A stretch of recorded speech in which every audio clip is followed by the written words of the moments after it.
Since we have the new CDC guidelines about staying 6 feet away and trying to limit contact with people, I'm going to go ahead and do a contactless delivery to my buddy Lennon.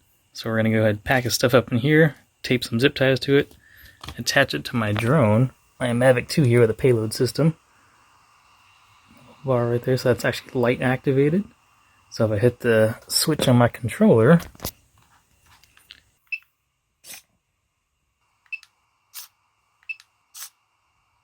and then drop whatever I'm carrying. Let's get to it.